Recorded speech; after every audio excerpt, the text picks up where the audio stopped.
Ça tourne en boucle comme BFM, t'existes plus comme REM. Tout est en grève comme RER, ça capte partout comme France Inter. Faut pas croire tout ce qu'on dit à la télévision. Merci YouTube pour la liberté d'expression. C'est la vérité absolue, juste de l'info et de l'actu. T'as un doute sur le contenu, check les sources ou le nombre de vues. C'est la vérité absolue, juste de l'info et de l'actu. T'as un doute sur le contenu, check les sources ou le nombre de vues. Calme-toi Dimitri, la force tranquille, ça tape dans le mille. De midi à minuit, t'es comme les mensonges comme des quilles. Depuis qu'il y a des séances publiques, je veux plus au cirque mais à l'hémicycle. Scandale politique et médiatique, pour rien rater il faut que tu cliques. Mec c'est Rémi, le meilleur du pire en ligne de mire. Aucun parti pris, que des avis bien réfléchis. J'ai encore bourré comme un Polac, donc je pensais voir Laurent Ournac. Je crois que je suis toujours à côté de la plaque, mais en politique je sais qui est le crack. Ouais je sais qui est le crack. Juste milieu. Je crois que je sais qui est le crack. Ça lit des kilomètres de presse pour faire un résumé express. Ça charbonne comme un chinois avec la qualité d'un bavarois. On sera en retraite après notre mort, on sera bouffé par l'inflation. Dans le doute je vais voter Voldemort pour les prochaines élections. Parce que la country à la drill sans transition. C'est pas une bonne idée de me confier cette mission. Si t'aimes pas, dégoûte pas les autres. C'est pas moi qui le dis, moi je suis roi des pauvres. Pour réfléchir, j'ai qu'un euro, non, moi je tomberai pas dans la fraude. Je le prononce Mittel, comme Angela Merkel. Désolé, je fais ce que je peux, je trouve ma répartie chez Lidl. Des enquêtes exceptionnelles, pas de langue de bois et de l'humour. La revue c'est juste mensuel, les vidéos c'est juste tous les jours. Ouais, c'est juste tous les jours. Juste milieu. Regarde ça tous les jours. Juste milieu. Désolé pour mon manque de répartie. Je sais même pas ce que je débite. C'est dur la géopolitique. Ou un peu comme ma... République. Ma République, non? C'est dur la République quand même, non? Ouais? Non? Ah non, c'est mou, non? Ouais, les mecs se font chier, on dirait un peu. Ouais, c'est un peu mou. Enfin, ça dépend dans quel pays. Ouais. Bah, j'y connais pas grand-chose, moi. Et c'est quoi une démocratie, déjà ?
Ça tourne en boucle comme BFM, t'existes plus comme REM. Tout est en grève comme RER, ça capte partout comme France Inter. Faut pas croire tout ce qu'on dit à la télévision. Merci YouTube pour la liberté d'expression. C'est la vérité absolue, juste de l'info et de l'actu. T'as un doute sur le contenu, check les sources ou le nombre de vues. C'est la vérité absolue, juste de l'info et de l'actu. T'as un doute sur le contenu, check les sources ou le nombre de vues. Calme-toi Dimitri, la force tranquille, ça tape dans le mille. De midi à minuit, t'es comme les mensonges comme des quilles. Depuis qu'il y a des séances publiques, je veux plus au cirque mais à l'hémicycle. Scandale politique et médiatique, pour rien rater il faut que tu cliques. Mec c'est Rémi, le meilleur du pire en ligne de mire. Aucun parti pris, que des avis bien réfléchis. J'ai encore bourré comme un Polac, donc je pensais voir Laurent Ournac. Je crois que je suis toujours à côté de la plaque, mais en politique c'est qui est le crack. Ouais je sais qui est le crack. Juste milieu. Je crois que c'est qui est le crack. Ça lit des kilomètres de presse pour faire un résumé express. Ça charbonne comme un chinois avec la qualité d'un bavarois. On sera en retraite après notre mort, on sera bouffé par l'inflation. Dans le doute je vais voter Voldemort pour les prochaines élections. Passe de la country à la drill sans transition. C'est pas une bonne idée de me confier cette mission. Si t'aimes pas, dégoûte pas les autres. C'est pas moi qui le dis, moi je suis roi des pauvres. Pour réfléchir, j'ai qu'un euro, mais au moins je tomberai pas dans la fraude. Je le prononce Mittel, comme Angela Merkel. Désolé, je fais ce que je peux, je trouve ma répartie chez Lidl.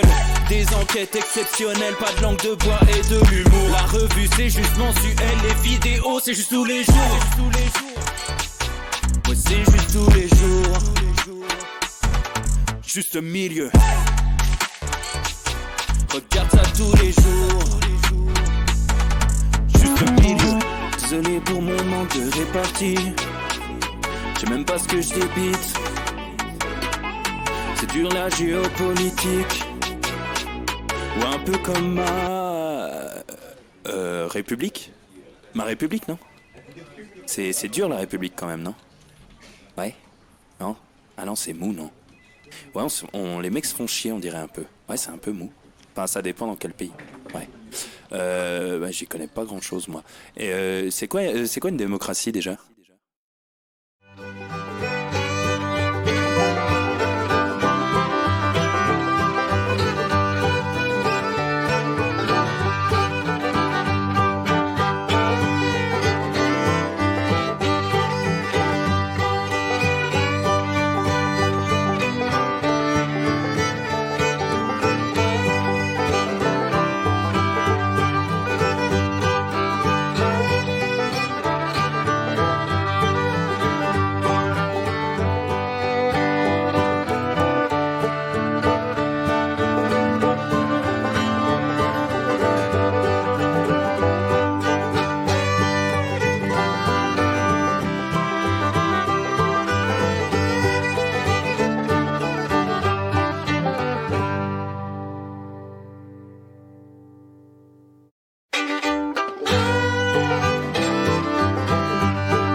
Ça tourne en boucle comme BFM, t'existes plus comme REM. Tout est en grève comme RER, ça capte partout comme France Inter.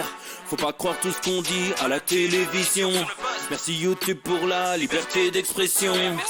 C'est la vérité absolue, c'est de l'info et de l'actu. T'as un doute sur le contenu, check les sources ou le nombre de vues. C'est la vérité absolue, c'est de l'info et de l'actu. T'as un doute sur le contenu, check les sources ou le nombre de vues. Calme-toi Dimitri, la force tranquille, ça tape dans le mille. De midi à minuit, t'es comme les mensonges comme des quilles. Depuis qu'il y a des séances publiques, je veux plus au cirque mais à l'hémicycle. Scandale politique et médiatique, pour rien rater il faut que tu cliques. Mec c'est Rémi, le meilleur du pire en ligne de mire. Aucun parti pris, que des avis bien réfléchis. J'ai encore bourré comme un Polac, donc je pensais voir Laurent Ournac. Je crois que je suis toujours à côté de la plaque, mais en politique c'est qui est le crack. Ouais je sais qui est le crack. Juste milieu. Je crois que c'est qui est le crack. Ça lit des kilomètres de presse. Et bonjour à tous, les amis, bonjour. Ça y est, il est l'heure du Juste Bistrot, les copains. J'espère que vous allez bien, que vous êtes en forme pour cette nouvelle journée. On est mardi et c'est bien. Et c'est sympa, c'est sympa, c'est sympa. Veille de mercredi, veille de Farce Tranquille, ça c'est cool. La vidéo de vendredi est d'ores et déjà prête sur Jordan Bardella, vous n'êtes pas prêts, je vous le dis tout de suite. On va ricaner. On va ricaner toute la semaine et on n'a pas fini malgré des programmes chargés. Aujourd'hui, je ne vais pas vous mentir, les thématiques assez musclées, hein. On va se regarder Emmanuel Todd sur BFM comme on l'avait dit, vous inquiétez pas. Et on va parler de l'affaire Nathalie Marquet. C'est la dame de Jean-Pierre Pernaut. Alors, feu Jean-Pierre Pernaut qu'on embrasse évidemment. Et là, elle a dit des trucs apparemment, fallait pas les dire. Elle s'est fait tomber dessus par Géraldine Maillet. Donc, Géraldine Maillet, ça porte bien son nom. Elle a le marteau de la justice. Elle peut te dire oui ou non, vous avez raison, vous avez pas raison. Et apparemment, elle est épidémiologiste. Enfin, elle commence à nous courir sur le haricot quand même. Elle a dit des dingueries. Enfin, on va voir. On va en parler. Il y aura du touche pas à mon poste. C'est vrai que moins je peux parler de touche pas à mon poste, mieux je me porte. Mais là, il n'y a pas le choix. Parce qu'il y avait des séquences, c'était par là-bas. Donc on va faire avec. On va bricoler. Et voilà. Et voilà les amis. Alors, je vais pas vous mentir. Là, je suis rincé. Ah, je suis rincé paprika. Là. Ah putain. À le lever 5h15, on n'aime pas. On n'aime pas parce que on était sur. Enfin, on commence à dédoublement de personnalité. Ça, c'est dangereux. Tu finis par voter socialiste, attention. C'était ligne droite ce matin, ça faisait longtemps. Enfin bref, là ça y est, j'ai dit allez, c'est parti. Avec le camarade Didier Maisto qu'on salue, on a parlé du gouvernement et tout. Alors c'était l'occasion de faire quelques blagues. Alors, j'étais de première fraîcheur là, je sortais du lit donc. Et ouais, ça y est. Là, ça y est, si vous voulez, il y a le replay, regarde, je te montre, sur la chaîne YouTube de Ligne Droite. C'est sympa comme tout. Il s'appelle Corentin, le monsieur qui anime ça. Ben, on l'embrasse, voilà, on l'embrasse. Regarde, c'était ça, c'est ça l'émission, regarde. Non, je fais de la pub parce que je me lève pas à 5h pour vous faire chier quand même. Et regarde, tac, tac, voilà, c'est ça.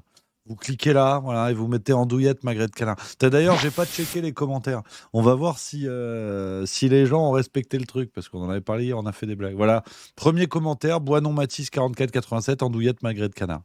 Vous êtes des fous furieux. Vous êtes clairement des fous furieux. C'est un plaisir assez incroyable. Je vous aime, hein, je vous aime beaucoup, je crois qu'on peut le dire.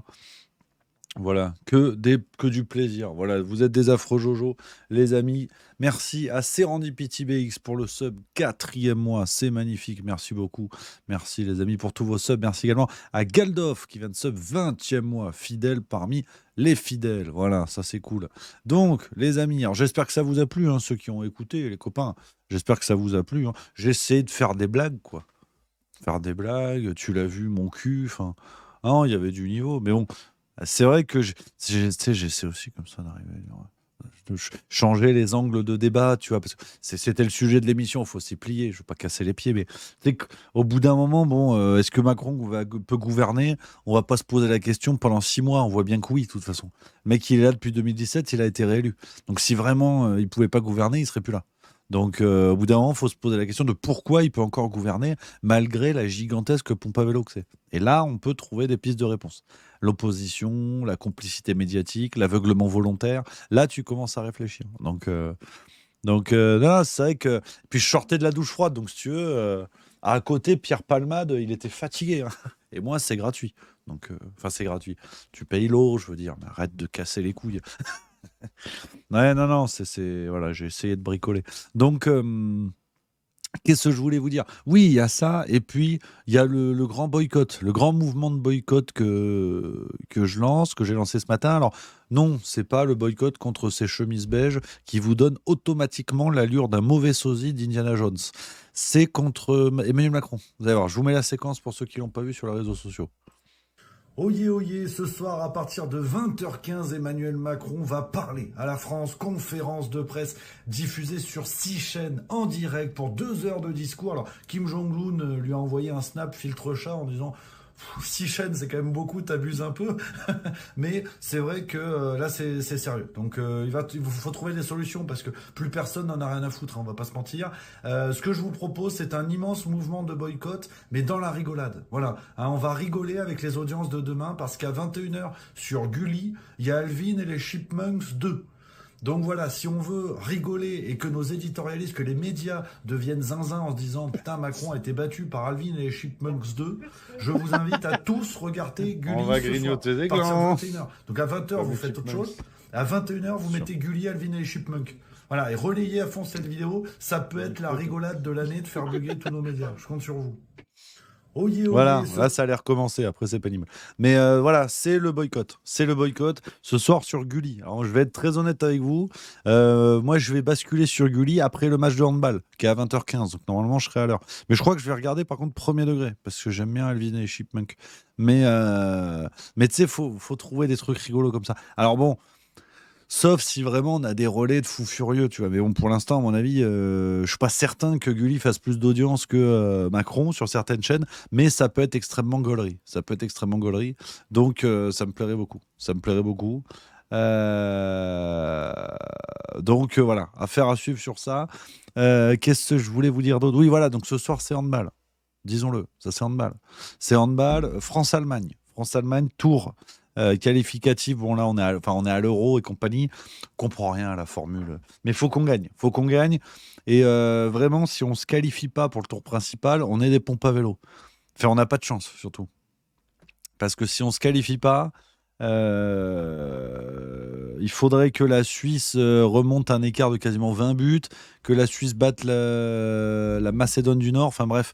Mais les Allemands sont chauds. Donc ce soir, à mon avis, c'est Verdun. Je vous le dis tout de suite, ça va être cocasse avec Knorr. Knorr, j'adore déjà. Mais c'est une pépite, là, un jeune Allemand qui est très très fort. Enfin bref. Et comme on a été pas très bon, voire nul contre la Suisse il y a 2 jours, là ce soir, ça va être un beau match. Donc moi, je vous le dis, je vais avoir un petit sirop, un truc comme ça. Là, c'est fini l'alcool, c'est terminé. Comment tu crois que j'ai. Voilà, c'est au moins pendant 2 jours, c'est terminé. Et là, ça va être bien. On va regarder le match. Et après, il y a Gulli. Donc voilà l'enchaînement que vous connaissez. Merci à DM Pascal qui vient de sub 3e mois. Merci mon Pascalou, mon Pascaloche. T'es un seigneur. T'es un seigneur. Très important de le dire. Les amis, on continue avec quelques petites séquences pour s'échauffer. Alors, le match de ce soir, hein, il est sur, je crois que c'est TMC, donc je vous le dis. Si vous voulez regarder les Bleus, soutenir les Bleus, ouais, c'est TFX à 20h20. TFX à 20h20. Si vous voulez soutenir la France, les amis, l'Euro de handball, ça fait toujours plaisir. Ça va être un chouette match, hein, je vous le dis. L'Allemagne est quand même assez favori. Surtout qu'elle joue à domicile, donc ça peut aider. Donc, les amis, on va attaquer parce qu'on a beaucoup de choses à se dire aujourd'hui. Des séquences, alors c'est pépite. C'est pépite. Alors, l'affaire Oudéa Castéra.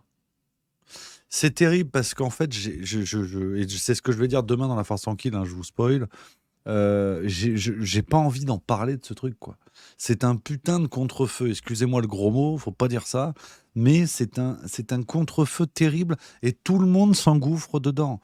À dire c'est bien, c'est pas bien, c'est machin, avec la mauvaise foi des éditorialistes de plateau qui vont taper sur la ministre alors que leurs gosses sont exactement dans les mêmes écoles et certains l'avouent. Enfin, je veux dire, c'est ridicule. Et puis pendant ce temps, on a Gabriel Attal qui a joué avec la cause du harcèlement, qui a menti en disant qu'il avait été harcelé à l'école, et on a Darmanin qui a joué au conseiller fiscal du Qatar, et personne n'en parle. Donc au bout d'un moment, il faut arrêter de prendre les bœufs. Donc en fait, je voulais vous montrer une séquence de l'autre, mais j'en ai rien à cirer. Je ne vous parlerai pas de cette affaire-là. Ça m'énerve. C'est un contre-feu terrible avec la gauche. Alors ça, c'est un totem de la gauche. Ça, c'est un totem. Quand les enfants sont pas à l'école publique, alors là, la gauche, ils aiment pas ça. Par contre, quand c'était Émeric Caron qui avait sa gosse dans une des meilleures écoles à Versailles, qui était même pas dans l'arrondissement où il vivait, on fait comment là? Là, il y avait pas le scandale. Donc on voit bien que c'est de la connerie tout ça. C'est de l'énorme connerie. Et moi, ça m'énerve. Voilà. Je suis pas content. Voilà, je vous le dis, ça m'énerve. Je suis grognon. Donc moi, je vais vous parler des vrais sujets. C'est-à-dire Rachida Dati qui dort. Ouais. Alors elle va se lancer dans le rap si ça continue. Ceci n'est pas un remaniement, c'est un effondrement. Vous êtes Premier ministre, mais le monarque républicain gouverne seul. Ce soir, il présentera la politique générale du gouvernement à votre place. Ceci n'est pas un remaniement, c'est un effondrement. Au prix de toutes les compromissions, vous avez adopté une loi immigration avec les voix et les idées de l'extrême droite. Vous êtes le produit d'une faillite morale. Voilà, tu vois, elle ferme les yeux et tout, machin, enfin... Rachida Dati, je vous le dis, ça va être là. Ça va être ça. C'est une sorte de Booba avec du rouge à lèvres. Parce qu'aujourd'hui, politiquement, c'est le seul poids qu'elle a. Si Rachida Dati ne fait pas des bonnes phrases au Conseil de Paris, personne ne parle d'elle. Il faut quand même être d'accord avec ça. Donc, je vais vous dire un truc que je ne devrais pas vous dire parce que c'est pas très correct. Donc, les enfants, bouchez-vous les oreilles. Mais les mouches ont tellement pris cher que le dernier degré qui reste à l'Assemblée pour assurer le spectacle, c'est qu'ils s'enculent entre eux. Je suis désolé, voilà. J'avais prévenu. Mais il ne reste plus que ça. Je veux dire, ça devient... c'est le cirque Pinder sans les otaries. Si à la limite, il y avait un côté un peu porno, un peu spectaculaire, ou je sais pas, ils font rentrer des lions, ils dressent des ours, j'en sais rien. Mais quitte à ce que l'Assemblée soit le cirque, autant qu'il y ait de l'intérêt réel à les regarder. Parce qu'aujourd'hui, les punchlines, les comportements guignolesques comme là, ça va être très long. Hein. Ça va être très très long. Et tout ça sous l'œil de l'opposition qui a l'intérêt d'un puceau dans un gangbang, quoi.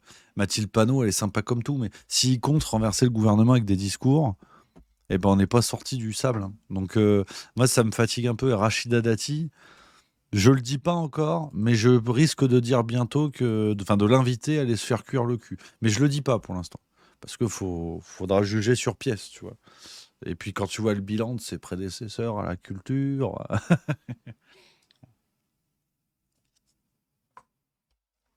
ça risque d'être très très long. Donc voilà sur ça. J'ai vu mon Nyang Daouda, t'inquiète pas, on va faire le React Emmanuel Todd en deuxième partie d'émission. T'inquiète pas, camarade. Donc oui, non, ça va être le grand cirque, en fait, le grand cirque, et une opposition toujours plus complice. Et avec les européennes, ce qui est chouette, c'est qu'au moins ça va lever le voile sur la complicité de tout le monde. La complicité de tout le monde, et ça c'est important. C'est important de le rappeler. Donc, qu'est-ce que je voulais vous dire d'autre? On a quoi en ce moment? J'avais quoi à vous dire? Alors, oui, alors une très belle initiative. Et ça, je voulais vous en parler. Je voulais vous en parler avant d'attaquer les deux gros sujets de la journée. J'ai trouvé ça dans Libération d'aujourd'hui.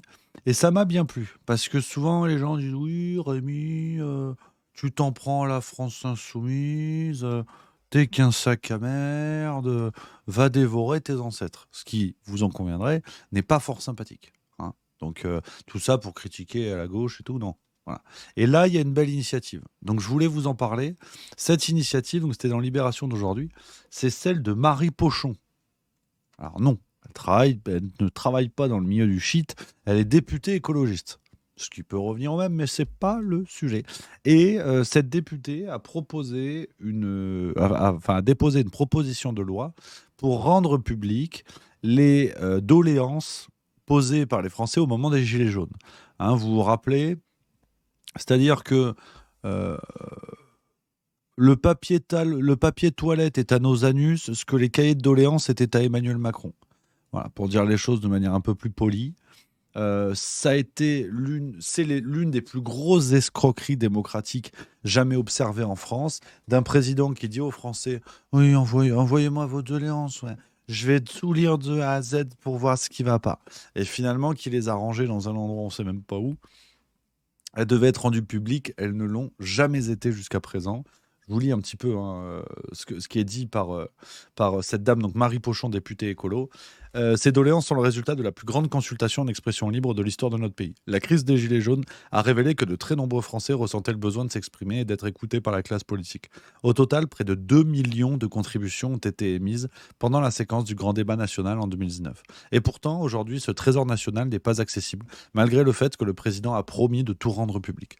Lorsqu'il y a une telle fracture entre les citoyens et les élus, il faut déjà tenir ses promesses, mais aussi il faut écouter véritablement ce qu'ont à dire les Français et faire en sorte que leurs propositions et leurs interrogations irriguent les débats publics. Donc, je voulais saluer, on espère que cette démarche ira au bout, mais je voulais en tout cas vous en parler de cette affaire-là, parce que c'est vrai que, bon, Europe Écologie Les Verts, t'as quand même tendance à leur taper dessus. Et Europe Écologie Les Verts, si vous voulez, pour moi, c'est l'équivalent du rayon légumineuse.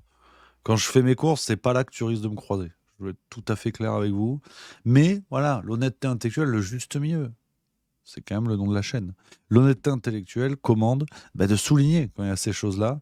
Donc voilà, je voulais vous en parler, Marie Pochon, on l'embrasse. Ça fait plaisir, ça fait toujours, voilà, c'est toujours important. Et on espère vraiment que ça va aboutir et en tout cas qu'on en reparlera. Alors, on a un autre truc, tiens. Oh non, tiens, je vais vous le garder pour demain. Tiens. Ouais, c'est le suspense. C'est organisé. C'est un métier, hein, au bout d'un moment. Hein. On n'arrive à rien sans à rien, comme disait Hitler. Ouais. Ça, c'est pas drôle, par exemple. Parce que ça, c'est limite. Hein. C'est l'extrême droite. Hein. Là, aujourd'hui, tu as vite fait Bah aujourd'hui, de toute façon, c'est simple. Tu soutiens les agriculteurs, t'es d'extrême droite. Tu es agriculteur, t'es d'extrême droite. Tu es une salade, tu es d'extrême droite. Et je sais que c'est compliqué, mais il faut être au courant de ça, quoi. C'est comme ça. Merci à Elkam 2004 qui vient de sub deuxième mois. Merci, cher ami. Alors, aujourd'hui, on va parler on va attaquer tout de suite le deuxième gros sujet. Enfin, le premier d'ailleurs. Enfin, on ne sait plus où on en est. Le premier gros sujet que je voulais évoquer avec vous, c'est l'affaire Nathalie Marquet. L'affaire Nathalie Marquet, alors vous avez sûrement suivi ça, hein, la femme de Jean-Pierre Pernaut qu'on embrasse, hein, Jean-Pierre Pernaut disparu, l'animateur préféré du JT des Français, le 13h de JPP, c'était quand même ce qu'on a fait de mieux jusqu'à présent, et je dis ça sans blague, on l'embrasse bien sûr, l'animateur de la France, hein, la France qui roule pas en trottinette, la France qui a pas d'évapoteuse, la France qui casse pas les couilles, excusez-moi de vous le dire, mais c'est la France qu'on aime, c'est la France Côte de Bœuf, ça fait plaisir. Hein, qu'installe pas une ruche sur le toit d'un opéra en pensant sauver le monde. C'est quand même la France qu'on aime. Et donc la veuve, hein, malheureusement, de JPP, Nathalie Marquet, a beaucoup fait parler ces derniers jours dans les médias parce qu'elle a dit des choses qu'il ne faut pas dire. Alors c'est vrai que, bon, en rythme mouvant les choses, si on te tend un micro et que tu dis « zut », tu es quasiment le cousin de Fidel Castro. Voilà, je vous le dis, ça devient de plus en plus compliqué, si tu veux, de distinguer les vrais méchants des gens qui ont juste 18. Et je vous dis ça très sérieusement, hein, parce que, tu vois, c'est l'exemple, on peut prendre 1001 domaines. Tu as des types qui se sont bien comportés, qui aujourd'hui peuvent être considérés comme des affreux connards. Tu vois, par exemple, ceux qui ont fait 3 doses. Tu vois, les gens, ils font ce qu'ils veulent, c'est le secret médical. Bon, voilà, de l'injection anti-Covid. Bon, les types ont fait 3 doses. Après, on leur a dit, oui, finalement, il faut 4.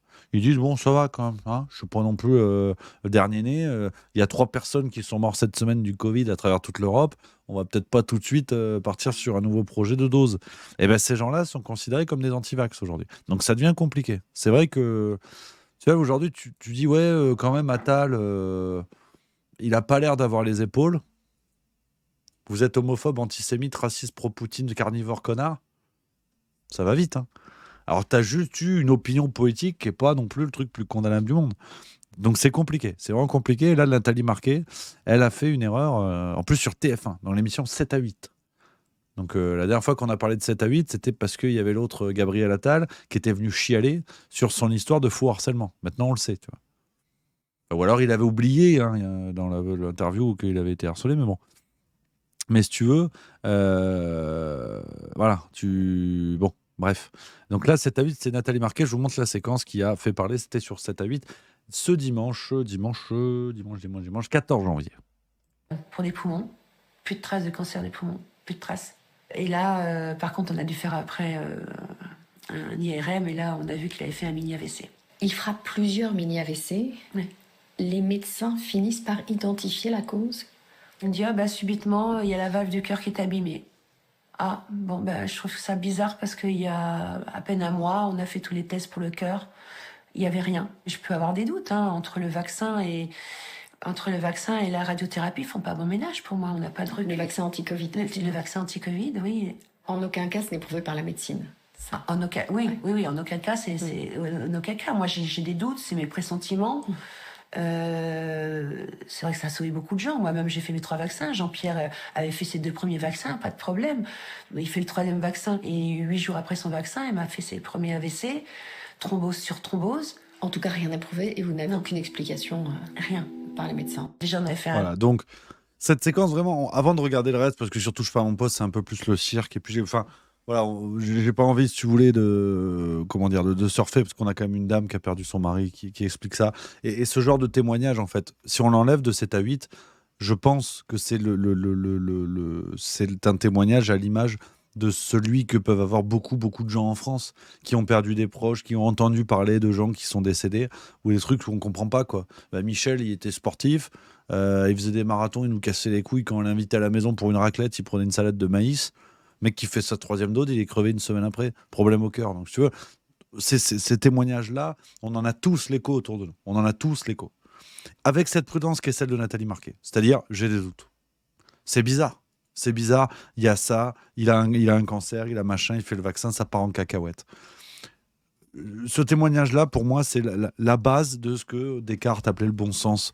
Le bon sens, c'est la chose du monde la mieux partagée. C'est la common decency d'Orwell, c'est-à-dire des citoyens qui n'ont jamais dit qu'ils avaient le niveau de grands médecins, de grands scientifiques, qui n'ont jamais prétendu être meilleurs que les scientifiques, mais qui juste disent, écoutez, déjà je suis peiné, mes émotions prennent le pas, j'ai perdu un tel, j'ai perdu bidule, j'ai perdu un gauche, j'ai perdu un frère, j'ai perdu un pote.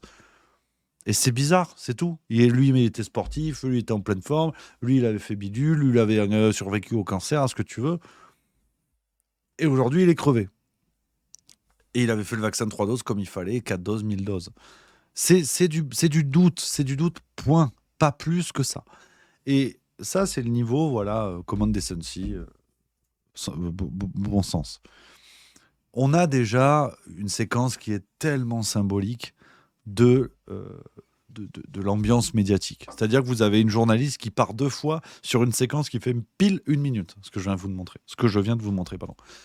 Vous avez une journaliste qui par 2 fois va dire oui, mais non, mais attendez, ça n'a pas été prouvé. Mais ma pauvre dame, l'inverse non plus n'a pas été prouvé. C'est tout le problème. C'est que rien n'a été prouvé. Et c'est pour ça que le doute s'installe. C'est quand rien n'est prouvé. Parce que si une piste est prouvée, il ne peut pas y avoir de doute.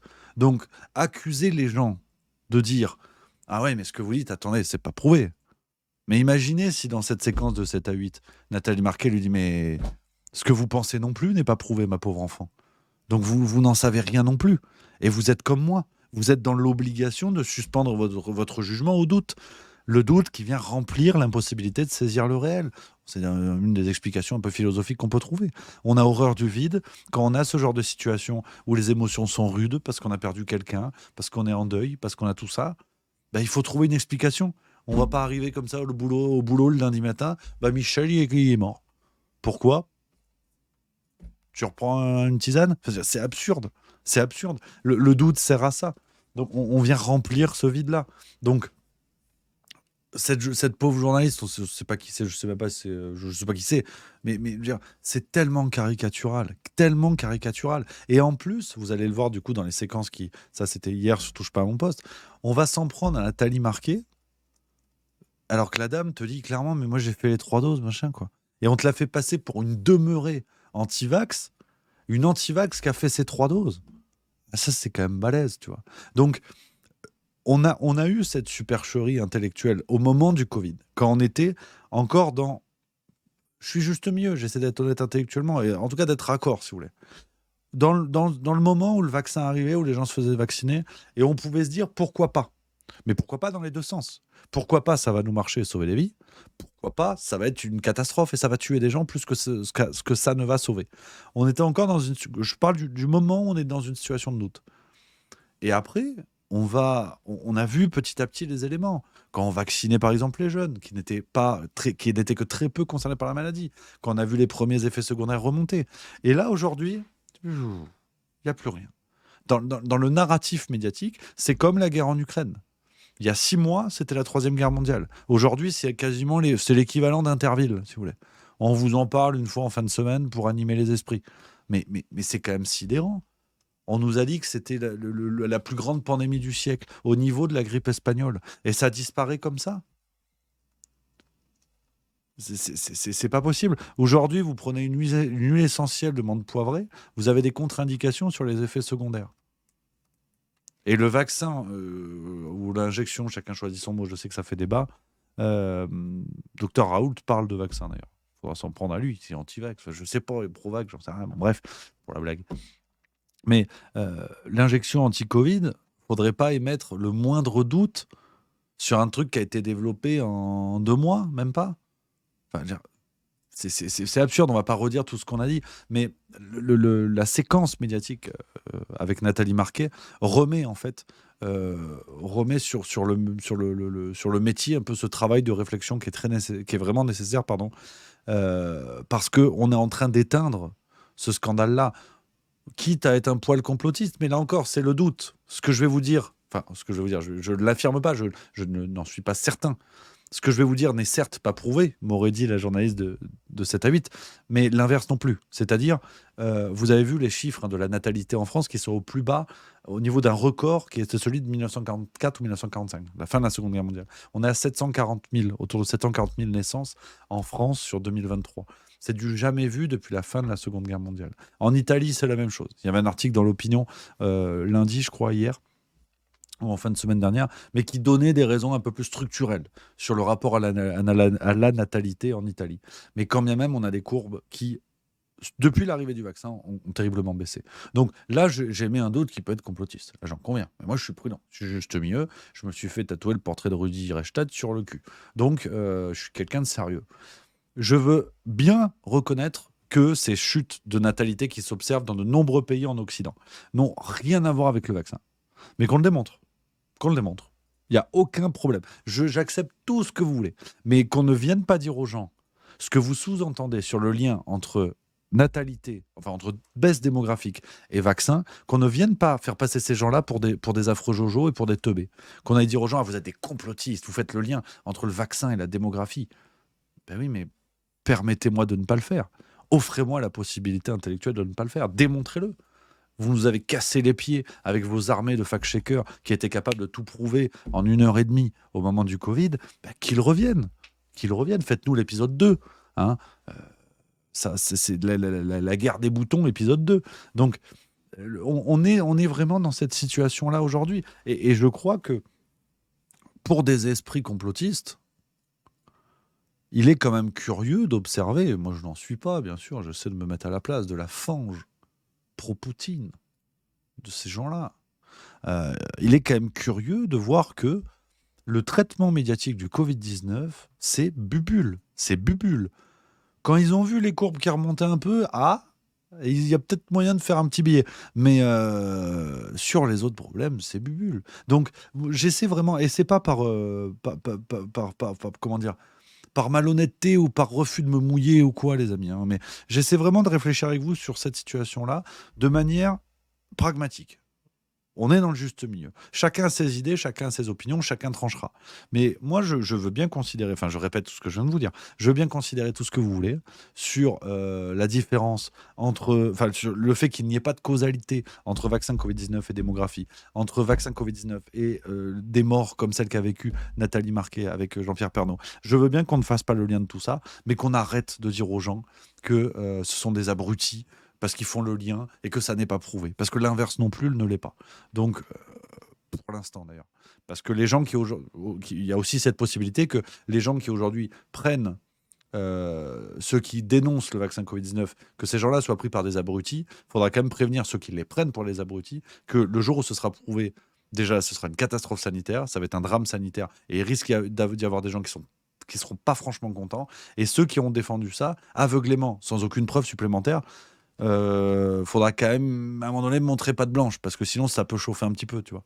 Donc non, ça me rend zinzin. Donc pour revenir à la séquence médiatique de Nathalie Marquet, il y a une séquence un petit peu plus longue. C'était sur Touche pas à mon poste hier, ça dure 3 minutes. Je vous montre ça, qu'on regarde un petit peu plus en détail ce qu'elle a dit. Déjà, il a fait sa 3e dose que je lui avais interdit de faire. Ah vraiment? Vous ne vouliez pas du tout? Non, je voulais pas parce qu'il faisait de la radiothérapie. Et je suis d'accord que le vaccin a aidé beaucoup de gens. Moi-même, j'ai fait mes vaccins. Jean-Pierre a fait ses 2 vaccins et il était pour. Et moi, je lui ai dit, surtout ne fais pas ta 3e dose parce que tu fais de la radiothérapie. Et la radiothérapie booste énormément le sang et c'est pas terrible. C'est déjà très compliqué et un protocole très très lourd. Donc il l'a fait sans me prévenir. Donc il est rentré, fait voilà, j'ai été me faire vacciner avec ton père. Donc j'étais pas très contente. Et puis on part en vacances et 8 jours après le vaccin, au moment avant de fêter le Nouvel An, il avait les yeux, il voyait trouble, très très mal à la tête, pas bien du tout. Donc il a dit je suis désolée, avec tous mes amis, on était à une table pour fêter le Nouvel An, et je suis désolée, je dois aller me coucher, je ne me sens pas bien. Donc j'ai dit écoute, moi je vais avec toi aussi, parce que je voulais rester près de lui, bien sûr. Et puis le lendemain matin, on devait prendre l'avion, ça allait un petit peu mieux, mais très très mal à la tête. Et après à la maison, ça allait à peu près. Et puis d'un coup, le surlendemain, je vois qu'il il n'arrive pas à coller des mots. Enfin, il était incohérent, il n'était pas normal. Je dis, écoute, il y a quelque chose qui ne va pas, je vais appeler le SAMU. Donc on l'a emmené, on a fait un IRM et premier AVC. Ok, premier AVC. Ensuite, déjà, on avait fait un PET-scan au mois de janvier aussi. PET-scan, c'est un peu pour faire un check-up global. Pour le cancer, c'est vraiment qui détecte vraiment les cancers. Exactement. Et là, il n'y avait plus de traces de cancer des poumons. C'est évident que ça ne veut pas dire qu'il était totalement guéri du cancer, parce que des fois, au bout de 8 mois, on peut rechuter. Mais il n'y avait plus de traces de cancer des poumons, donc tous les médecins l'ont félicité, moi-même, enfin, on était heureux. Et on doit rentrer après en urgence parce qu'on n'arrivait pas à savoir ce qu'il avait, mais il faisait thrombose sur thrombose, AVC sur AVC. Et moi, plusieurs fois, aux médecins qui étaient adorables, à Pompidou, je leur disais, écoutez, c'est quand même bizarre, il n'y a pas une relation avec le vaccin. Ah non, surtout pas, c'est pas le vaccin, c'est pas le vaccin. Bon, ok. Et puis d'un coup, il me dit, ah ben voilà, on a trouvé la solution, on sait pourquoi il fait toujours des AVC. C'est par rapport à la valve du cœur qui était complètement abîmée, donc il faut faire une opération. En sachant que l'opération, il risquait de mourir pendant cette opération aussi. Et donc, il change cette valve du cœur. Et je dis, mais écoutez, c'est quand même bizarre aussi, parce que 1 mois et demi auparavant, on avait fait tous les tests aussi pour le cœur, et il n'y avait strictement rien. Bien sûr, ouais. Et donc après, il m'a fait 12 AVC, dont le 13e a été fatal. Et au moment où son cœur s'est arrêté, je sais pas, on a autre chose à me dire que, je sais pas, mes condoléances, on l'aimait, enfin je sais pas. Il me dit, le médecin me dit, surtout vous dites bien qu'il est mort du cancer. Pourquoi me dire ça? C'est incroyable. C'est hallucinant parce que et je me suis dit, bon, j'ai autre chose à penser, je viens de perdre mon mari, j'ai mes enfants, les enfants du premier mariage de Jean-Pierre. Voilà, et ça m'a beaucoup, beaucoup travaillé et moi, je suis sûre. Voilà, donc témoignage bien sûr compliqué, hein, qui est sous le coup de l'émotion évidemment, sans doute, et c'est tout à fait légitime. Mais vous voyez ce genre de témoignages et qui vont se multiplier. Alors, parce que les médias le veulent bien. Il faut aussi, et de manière là encore pragmatique, le fait que Nathalie Marquet soit exposée médiatiquement aujourd'hui, c'est une volonté médiatique. Et elle n'est pas le seul. Elle n'est pas le seul, je vous le dis tout de suite. Elle n'est pas le seul à avoir vécu ça. Elle n'est pas la seule, pardon, à avoir vécu ça. Aujourd'hui, il faut vraiment penser aux gens pour qui le témoignage de Nathalie Marquet fait écho. Parce que c'est une dynamique d'information, c'est une stratégie d'information. Rappelez-vous, au moment du Covid, quand on mettait en lumière des gens qui avaient des effets du Covid, qui avaient le Covid long, qui racontaient comment ils avaient été intubés, tout ce que tu veux. On faisait ça pour faire peur aux gens. Aujourd'hui, cette exposition-là est très curieuse parce qu'on sent que nos médias sont acculés. Ils pourront pas le cacher éternellement. La situation de Nathalie Marquet et de Jean-Pierre Pernaut, elle n'est pas unique. Elle n'est pas unique. Alors combien il y en a? On ne sait pas, c'est pas prouvé. C'est pas prouvé, donc c'est sûr qu'on ne sait pas. Mais je crois qu'il y a une vraie réflexion à avoir aujourd'hui. Il y a vraiment, et je sais qu'il y a des initiatives pour ça, pour collecter ces témoignages sur les effets secondaires et tout ça. Je pense notamment à Louis Fouché, beaucoup de personnes autour de lui. Il y a ce genre d'initiatives qui sont très importantes. Mais je crois qu'un jour, il va falloir une façon de collecter ces témoignages-là, sans dire c'est lié au Covid. Mais qu'il y ait une libération de la parole, là encore. Que ce fait de libérer la parole n'est pas que quand les médias le décident. Il doit y avoir une libération de la parole et peut-être que des gens vont évoquer des cas qui n'ont rien à voir avec le Covid. C'est possible. Mais à un moment donné, tout ne pourra jamais rien avoir avec le Covid. Il va falloir l'accepter aussi un petit peu, surtout quand on voit les remontées qu'il y a dans d'autres pays sur les effets secondaires qui sont pris au sérieux, alors qu'en France, une fois de plus, on fait ça comme dans un État qui n'est plus vraiment une démocratie parfaite, mais c'est un autre débat.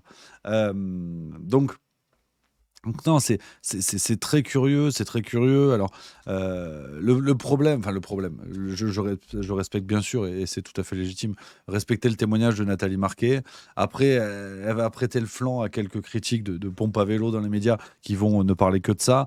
Elle a évoqué par exemple des choses paranormales, des phénomènes paranormaux. On y croit pas, chacun fait ce qu'il veut. C'était également, alors ça c'est paf avec Baba, c'est avant TPMP ou après, j'en sais rien, on s'en fout. J'ai souvent son odeur de parfum, alors que j'ai plus d'odorat depuis que j'ai mes 48 ans, et j'ai souvent l'odeur de son parfum dans ma voiture, spécialement dans la voiture. j'ai ma fille aussi qui a eu des signes à la télévision. Mon fils qui est très terre à terre aussi, qui ne croyait pas, a eu aussi avec la télévision. C'est quoi, genre, quoi, la télé, elle s'allume Mon fils, il me dit, maman, j'en ai marre parce que tu dis toujours, papa, il fait des signes, mais moi, il m'en fait pas. Et je fais, écoute, faudrait peut-être que tu demandes et que tu fasses attention. Et il me fait, ok. Alors pendant les élections présidentielles, il fait, papa, fais que la télé s'éteigne. Et papa, fais que la télé s'éteint, s'éteint. Et au bout d'un moment, la télé s'est éteinte. Et dans ma chambre aussi, la télé s'est éteinte. Et il me fait, ça y est, papa m'a fait un signe, papa m'a fait un signe. Et ensuite, papa remet la télé, elle s'est remise. Mais par contre, moi, j'ai dû mettre la 2 parce que TF1, j'arrivais plus à la voir dans ma chambre. C'était resté bloqué. Vous avez dit ça.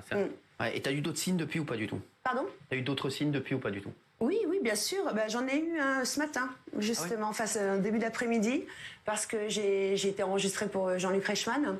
Ah ouais? Et dans le taxi, quand j'arrive avant le plateau, pourquoi tu ris? Ah, je croyais que tu riais, pardon. Non, et j'arrivais sur le plateau. Avant d'arriver sur le plateau, et je descends du taxi et je dis Jean-Pierre, tu vas être content parce que je vais voir ton pote. Et j'arrive à la réception et en général, chaque fois que j'ai fait les 12 coups de midi, il y avait toujours quelqu'un qui était là pour venir me chercher. Et là, personne. Et il y a un homme qui rentre et il dit, voilà, je viens remplacer telle et telle personne parce qu'il est tombé malade. Ouais. Et il dit, votre nom, Dubois. Et waouh, Dubois, c'est le nom que Jean-Pierre avait pris parce qu'il ne pouvait pas mettre à l'hôpital Jean-Pierre Pernaut pour les paparazzis. Donc on avait mis Dubois. Je ne sais pas ce qui se passe, mais il est mort de rire. Bon, comme d'hab, voilà, c'est... Après, voilà, moi, effectivement, ce genre de témoignage, on apprécie, on n'apprécie pas. Je trouve que voilà, c'est intéressant, c'est à entendre, c'est à écouter. Mais le problème, voilà, c'est ce qui me fait peur, c'est que dire ça, touche pas à mon poste, vous voyez, ces connards, je suis désolé, hein, mais qui se foutent de sa gueule, quoi. Et notamment Géraldine Maillet, alors effectivement, à qui il faudrait ériger un temple le jour où les connasses seront primées. Mais vraiment, ça m'embête très sincèrement, parce que oui, ce genre de témoignage, ça peut prêter le flanc, tu veux, à une sorte du fait qu'on ne va pas la prendre au sérieux, mais moi, je trouve sincèrement que je respecte ça. Je dis pas non, je n'étais pas avec elle. On peut le comprendre de quelqu'un qui est en deuil, qui peut se raccrocher à ce genre de choses. Et pourquoi pas, tu vois. Mais le problème, c'est que voilà, dire ça n'en touche pas à mon poste. Presque si on était un peu zinzin, on a envie de dire, mais c'est de l'instrumentalisation, quoi.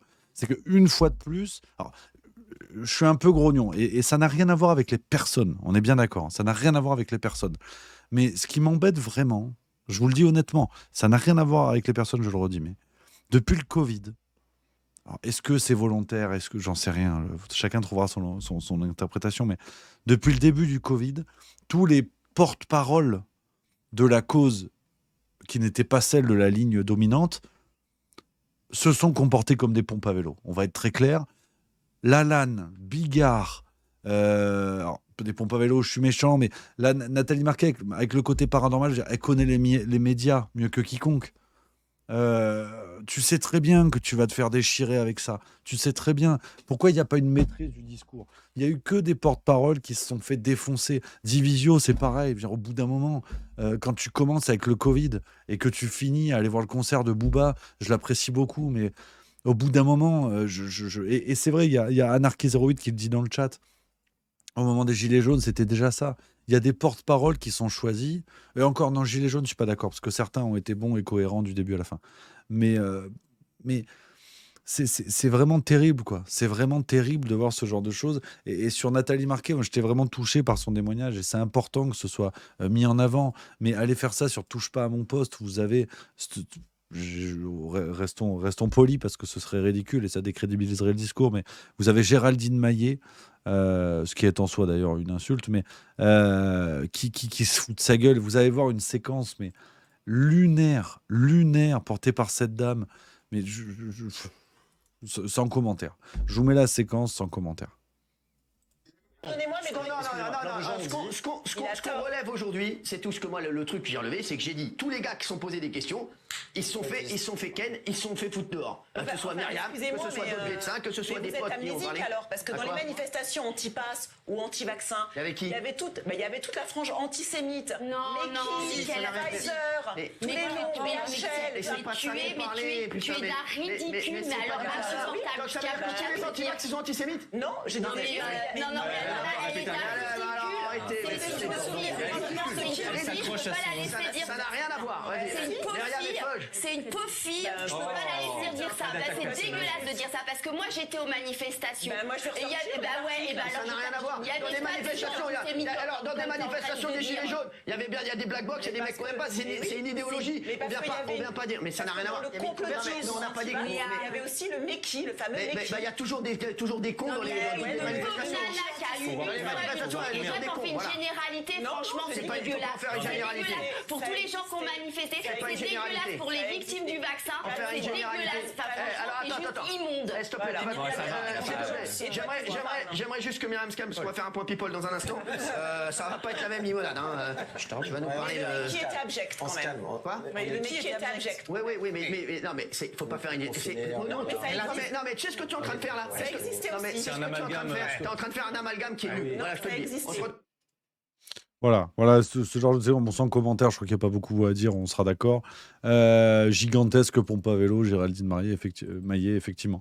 Il y a mon Monarchie08, on papote, dites les amis ce que vous en pensez de cette histoire, cette séquence médiatique Nathalie Marquet, Monarchie08 qui dit « Je me permets de ne pas être d'accord avec toi Rémi, même à l'époque des Gilets jaunes, les médias étaient en ordre de bataille pour ressortir la même. » Donc ça, je suis complètement d'accord, effectivement. C'est juste qu'au moment des Gilets jaunes, je trouve qu'il y avait des porte-paroles que j'avais trouvé chouettes et cohérents du début à la fin. Par exemple, Maxime Nicole, ils ont réussi à le décrédibiliser parce qu'ils sont allés déterrer des trucs sur son Facebook des années plus tôt.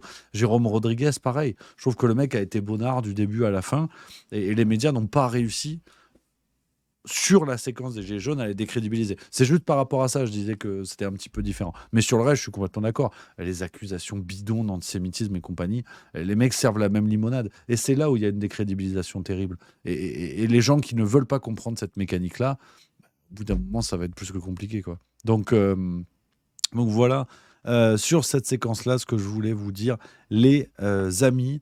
20K91 qui dit une interview de Jérôme Rodriguez, Rémi, ce serait top. Effectivement, avec plaisir, ouais, j'aimerais beaucoup, carrément, les amis. On continue les copains sur le deuxième grand thème. Je vous avais promis qu'on allait faire un react aujourd'hui, un react d'une émission que je voulais regarder avec vous, qui est vraiment chouette. C'est Emmanuel Todd qui sort un nouveau bouquin, pareil, qui est un personnage que j'aimerais vraiment recevoir sur Juste Milieu. Et alors, attends, je réagis un petit peu dans le chat, on va pas faire la transition tout de suite. Il y a Gaëtan Seguin 38 qui dit « Pourquoi tu oublies de mentionner l'antisémitisme de Macron ?» De quoi tu parles, frérot? Par rapport à quoi, où, quand, comment? Explique-moi parce que je vois pas bien ce que tu veux dire. Marcel Zorro qui dit après Borne qui se met à rire aux larmes après avoir dit à l'Assemblée qu'elle trouvait terrible que les députés refusent le débat. Plus rien ne me choque, oui, ça c'est vrai, ça c'est clair. Il y a quoi d'autre? Twitch me rigole, oui, mais à côté de ça, Hanouna il défend les antivax et tout là du coup. Ouais, alors Hanouna il défend les antivax. On voit le comportement depuis le début du Covid. Hanouna, il défend ce qui va lui rapporter de l'audience. On va pas être. Je l'aime beaucoup, mais bon. S'il avait voulu être vraiment actif, il l'aurait pu l'être davantage qu'en invitant 3-4 porte-voix. Myriam Palomba, Divisio, qui ont été des voix précieuses à ce moment-là. Philippot, voilà. Il y a eu des voix précieuses, effectivement. Mais tout ça était quand même extrêmement bien maîtrisé médiatiquement, qu'on le veuille ou non. Tac. On a quoi d'autre? Dur de trouver un espace d'expression d'ISO au 44, effectivement. Complètement d'accord avec toi, cher ami. Les copains, on va donc passer à cette vidéo, à ce react d'Emmanuel Todd, son intervention sur BFM TV. C'était le 11 janvier 2024. C'était il y a 5 jours, du coup.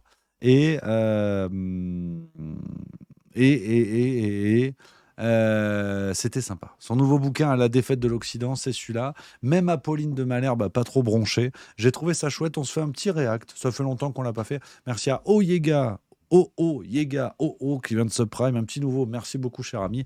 On se fait un react aujourd'hui sur vraiment un Emmanuel Todd que j'ai trouvé brillant. Alors attends, il y a mon Gaëtan Seguin 38 qui a répondu. J'ai pas vu ton message dans le fil. Je remonte parce que comme je t'ai apostrophé. Ah oui, tu me dis l'hommage dédié à Maurras, le salut nazi dans l'hémicycle par Ribérotte. Alors le salut nazi, il est fait par Ribérotte, il n'est pas fait par Emmanuel Macron, donc il faut faire attention, parce que l'accusation par ricochet, quand on la dénonce, ça marche pour tout le monde, sinon on est malhonnête. mais qu'effectivement Rémi Ribérot, en plus s'appelle Rémi, celui qui a fait le salut nazi, soit toujours à l'Assemblée, ça c'est un scandale. Mais c'est pas une décision de Macron. Enfin, pas directement en tout cas. Je veux bien, il est de son parti, mais c'est pas directement ça. Et l'hommage dédié à Maurras, Charles Maurras, c'est un vrai débat, comme avec Louis-Ferdinand Céline, comme avec Maurice Barrès. Ce sont des vrais débats, moi, que je j'ai pas envie, si tu veux. J'ai pas envie de les conclure comme ça en 2 minutes en disant machin est antisémite. Sinon, on adopte les méthodes qu'on dénonce à longueur d'émission et ce serait dommage. Et de la méthode à Emmanuel Todd, François Bouvard, la séquence, la réaction, on se fait le react à cette émission d'Emmanuel Todd. On va se régaler, vous allez voir, c'est brillant. C'était sur BFM, comme quoi tout arrive. Passionnant, un peu dérangeant. Je vais même dire qu'il y a à la fois du Houellebecq et du Onfray aussi dans votre rapport au monde. Vous dites que l'Europe libérale est en quelque sorte responsable d'une forme de suicide de l'Occident, si je vous entends bien. C'est l'Occident lui-même qui a engagé sa propre défaite, une défaite morale et une défaite économique. Est-ce qu'elle est inéluctable, cette défaite ? Alors, au cœur du problème, je mets plutôt les États-Unis et le monde anglo-américain. C'est un affrontement. C'est un affrontement. Mais il y a une entre responsabilité. l'Occident et le reste. Il y a une responsabilité européenne. Oui, j'ai cherché. En fait, je sais que je suis un peu décalé par rapport aux sensibilités actuelles. Et je vois bien que mon attitude d'historien dépassionné peut choquer ou peiner certains, mais c'est ce que j'ai essayé de faire, c'était de regarder la guerre d'Ukraine, non pas simplement les yeux rivés sur les opérations militaires sur le terrain, mais en regardant la dynamique historique générale. Et ce qui m'a semblé percevoir, c'est une Russie tout à fait stable et effectivement en position défensive sur ses frontières, et un Occident qui est pris dans une trajectoire agressive un peu bizarre. Je pense que les gens n'ont pas vraiment compris le sens de l'effondrement de l'Union soviétique. Que vous aviez pronostiqué, et je le rappelle ici parce que vous êtes considéré comme le devin, celui qui, ou plutôt le Cassandre, celui qui avait prévu la chute de l'Union soviétique bien avant que qui que ce soit ne la pronostique. C'était en 1976, ça s'appelait la chute finale. Votre indice, c'était notamment la chute de natalité et la mortalité infantile, qui sont toujours pour vous des indices extrêmement importants à prendre en compte. Actuellement, le taux de mortalité... Je sais qu'on dit des choses horribles sur la Russie de Poutine, mais le taux de mortalité infantile russe actuel est maintenant inférieur au taux de mortalité infantile américain. Mais ce qu'on n'avait pas vu à l'époque, c'est que l'Amérique elle-même était dans un processus de déclin éducatif, industriel, qui a démarré vers 1965. Et donc la Russie s'est effondrée, mais l'Occident était lui-même fort mal en point, s'affaiblissait en son centre, et tout le monde a cru que c'était une victoire du capitalisme. Et donc on a eu ce phénomène tout à fait extraordinaire d'une expansion vers l'Est, qui est allée provoquer la Russie dans son espace finalement, mais d'un monde occidental qui n'allait pas bien lui-même. Et on s'est trouvé... moi je n'ai pas du tout une vision machiavélique simple du comportement des États-Unis. Je montre dans le livre que, d'une certaine manière, les États-Unis sont tombés dans un piège en Ukraine et se retrouvent affrontant une Russie... piège tendu par la Russie. Non, piège tendu par eux-mêmes. Petite précaution d'usage, c'est que les questions d'Apolline de Malherbe, je sais que beaucoup n'ont pas fait attention à ce détail. Moi, après, c'est mon métier. Donc, j'ai l'œil, si tu veux, pour détecter comme ça les tout petits détails que le peuple ne voit pas. Les questions d'Apolline de Malherbe sont complètement connes. Voilà, je vous le dis, hein, si certains se disent, tiens, pourquoi ça n'a rien à voir avec la choucroute ? C'est parce que en fait, elle a l'impression d'interroger n'importe quel kidam du gouvernement. Et quand tu passes de Prisca Thévenot ou je sais pas, Stanislas Guérini à Emmanuel Todd, faut te mouiller la nuque. Parce que sinon, tu risques l'hydrocution. Donc voilà, je précise parce que j'en vois certains qui disent, tiens, pourquoi elle tape tout le temps à côté ? Parce que, bon... ces questions donnent l'apparence d'être posées par quelqu'un qui a le QI d'une belette. Mais, t'as vu, j'ai pas accusé la personne. Voilà, pas d'attaque ad hominem. Ça, c'est ce que m'a dit mon médecin. Ça, et pas de charcuterie. Mais j'ai surtout arrêté les attaques abominables. Donc voilà, je précise, les questions sont nulles à chier. Ne vous inquiétez pas. Si ça vous coûte un slibard, c'est comme ça. Mais par contre, les réponses sont passionnantes. Donc c'est surtout ça qu'il faut écouter. Et par le nationalisme ukrainien, c'est-à-dire par une illusion de disparition de la capacité russe et par une inconscience de la destruction de l'appareil industriel occidental et spécifiquement américain. Les États-Unis et derrière eux l'OTAN, nous, vous estimez qu'on est rentré dans ce piège et qu'on est en train d'y perdre et de faire perdre l'Ukraine, à qui on avait promis on a imposé à l'Ukraine des souffrances abominables en entretenant l'Ukraine dans l'illusion que l'Occident avait les moyens industriels de soutenir la guerre. Mais actuellement, regardez les informations au jour le jour. Les États-Unis nous disent qu'ils vont essayer de faire produire des missiles patriotes antiaériens défensifs en Allemagne.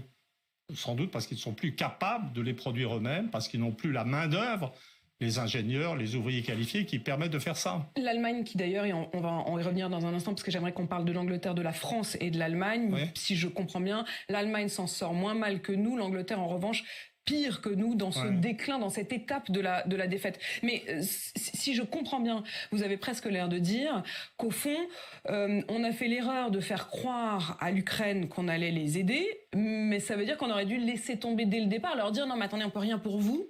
On aurait dû. Alors le livre n'est pas du tout dans le conseil ou dans le il faut faire, il aurait fallu faire. Le livre est un bouquin d'analyse historique qui cherche les causes.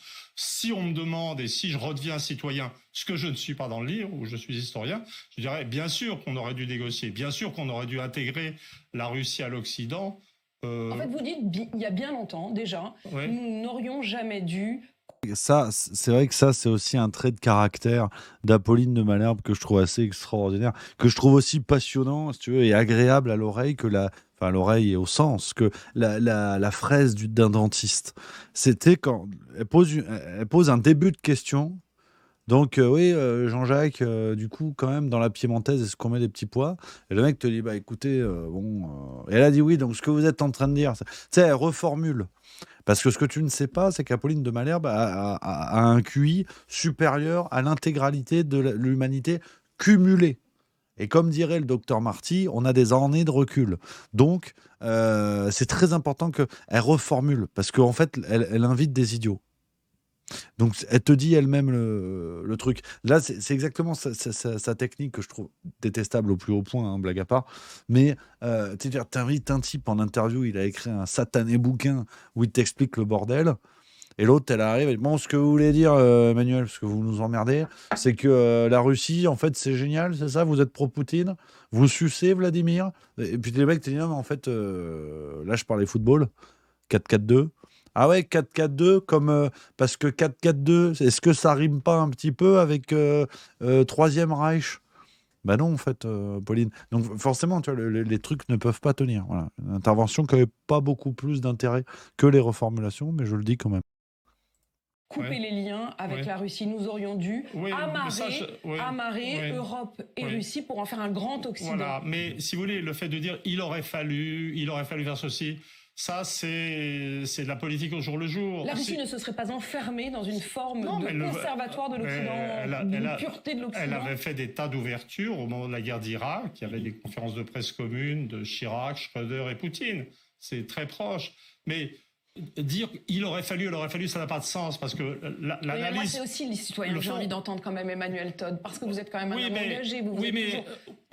Si vous voulez, j'ai pas de vertu morale particulière. Ma compétence particulière est une compétence d'historien de la longue durée, formé par l'école des Annales et élève d'Emmanuel Ladurie. Donc ce que je peux faire. Très mauvaise idée de parler de l'école des Annales à Pauline de Malherbe. C'est dire. Écoutez, regardez correctement les États-Unis, regardez cet effondrement industriel, essayez de comprendre pourquoi la globalisation économique nous a mis dans une telle situation d'infériorité économique. Donc je peux produire dans un chapitre complet un dégonflement du produit intérieur brut américain Qui n'est qu'une bulle. Qui n'est qu'une bulle, qui est une fiction, qui est aussi une critique de l'économie politique. Et je peux surtout aller chercher, je dirais, à la racine, la cause du déclin occidental. Le livre est on me traite tout le temps de choses comme poutinophile, vous voyez. Je voudrais complaisance vis-à-vis de lui. Allez-y, répondez. Non, un historien ne tombe pas amoureux d'un politique. J'utilise beaucoup Max Weber et son idée de ce que le protestantisme et l'ascension du protestantisme, c'est la base de l'ascension de l'Occident. Donc on pourrait me traiter de Weberophile. Je suis un grand admirateur du sociologue Émile Durkheim. On pourrait me traiter de durkheimophile ou de marxophile à la rigueur, parce que j'ai une admiration pour le personnage de Karl Marx. Et poutinophile, c'est absurde. Le diagnostic, la chose fondamentale du livre, en termes intellectuels, c'est de diagnostiquer, de dire, Weber avait correctement dit que l'ascension du protestantisme, c'était l'ascension de l'Occident. Et moi, je dis, j'analyse l'effondrement du protestantisme dans l'ensemble du monde anglo-américain.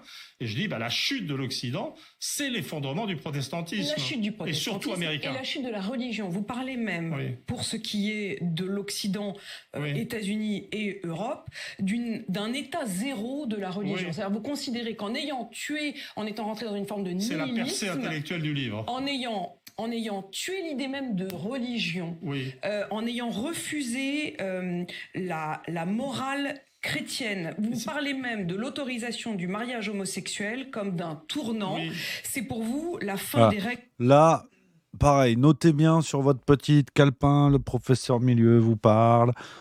Sur ce genre de questions, il faut toujours insister sur un détail choisi au hasard. Là, elle dit bien, tu vois, oui, sur le mariage homosexuel, vous dites bien quand même à un moment donné, vous mettez une virgule.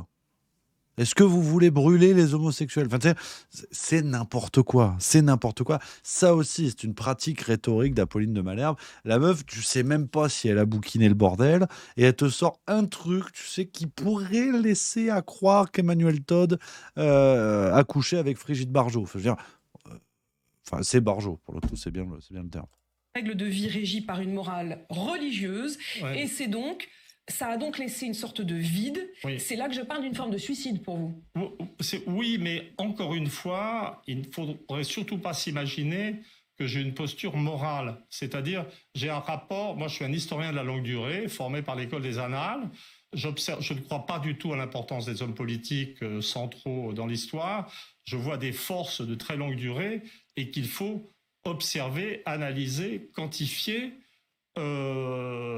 sans s'indigner, si vous voulez. Pour moi, constater le passage... Mais c'est un peu crépusculaire quand même, votre livre. C'est un peu crépusculaire. Vous avez une attitude de fin du monde. Mais non, pas du tout. Dans le cas des États-Unis, par exemple, je note bien dans le livre l'association du protestantisme et du racisme le plus dur. Je note que l'Allemagne, qui était un pays à majorité protestante et dirigé par les protestants, avait produit le nazisme. Le racisme américain, anti-noir, qui était l'un des plus durs racismes du monde, était associé au protestantisme américain avec son idée de damnation d'une partie de l'humanité.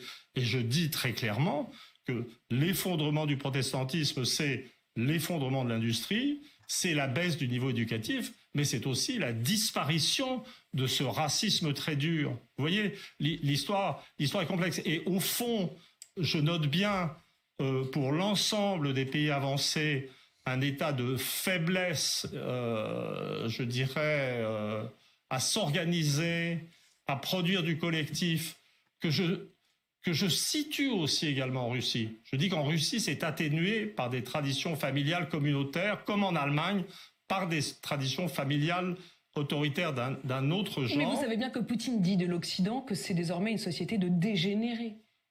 Mais ça, c'est Poutine, c'est pas moi. Si vous voulez, vous pouvez... Dans le livre, au début, je dis clairement que je vois bien la mésentente, l'incapacité à se comprendre des Occidentaux et des Russes, une sorte de malentendu. C'est-à-dire qu'une vision fausse de la Russie, ou inexistante d'ailleurs de la Russie, par les Occidentaux, une démonisation de Poutine, mais je dis aussi que Poutine n'a pas les clés pour comprendre ce qui le gêne dans le monde occidental. Donc moi, je n'emploie pas des concepts moraux. Et encore une fois, pour moi, la disparition de la religion, c'est pas... J'adore ça aussi. C'est un truc qui est génial, c'est quand les plans, on voit les deux comme ça, les plans sur le côté. Alors déjà, elle pointe avec son stylo, tu vas te calmer, Clint Eastwood. Mais t'as ce côté chien sur la banquette arrière de la bagnole. Tu sais, elle bouge la tête en fonction des mots du gars, tu vois. Tu sais, si accélère et comme ça, comme ça. Ah, c'est marrant parce que la dernière fois que j'ai vu ça dans des films, on continue. Chose que j'ai à applaudir ou déplorer, c'est un fait. Le passage de la religion d'un état actif où les gens vont aux offices religieux, croient en Dieu, etc., à un état zombie dans lequel ils vont plus à la messe, ils ne croient plus en Dieu, mais où subsistent des comportements et des croyances et des attitudes collectives qui donnent, je veux dire, de la cohérence aux sociétés, puis à un état zéro où il n'y a plus rien qu'une angoisse qui produit ce concept central dans le livre, qui est le concept de nihilisme. Vous dites la religion n'est plus là, mais l'être humain a toujours besoin de chercher un sens, et donc il va le chercher ailleurs. Emmanuel Todd, vous parlez aussi de la pratique. Et c'est là que je parle de nihilisme. Le nihilisme est une valeur fondamentale, et j'en parle pour l'Europe. J'ai eu plus de mal à en parler pour les États-Unis, mais dans la mesure... Si vous me remettez en position de citoyen, puisque vous vouliez le faire, oui. Je veux dire, ma préoccupation fondamentale n'est pas du tout une invasion de l'Europe par l'armée russe. La Russie est démographiquement trop faible, c'est pas du tout les objectifs des Russes.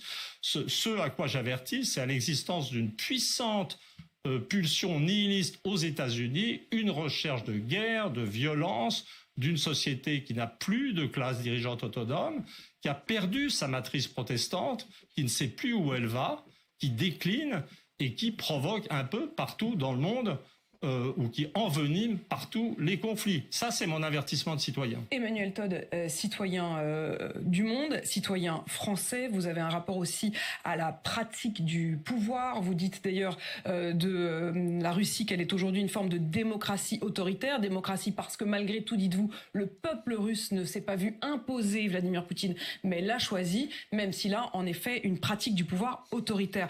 J'ai quand même envie de vous interroger sur la pratique du pouvoir d'un Emmanuel Macron aujourd'hui, la question aussi du manque de majorité. Est-ce qu'aujourd'hui, il y a un rapport à la politique? Solde d'hiver exclusif. Putain, merde, les pubs, ça nous emmerde, ça. Oh, ça, c'est la con, ça, truc à la con, ça.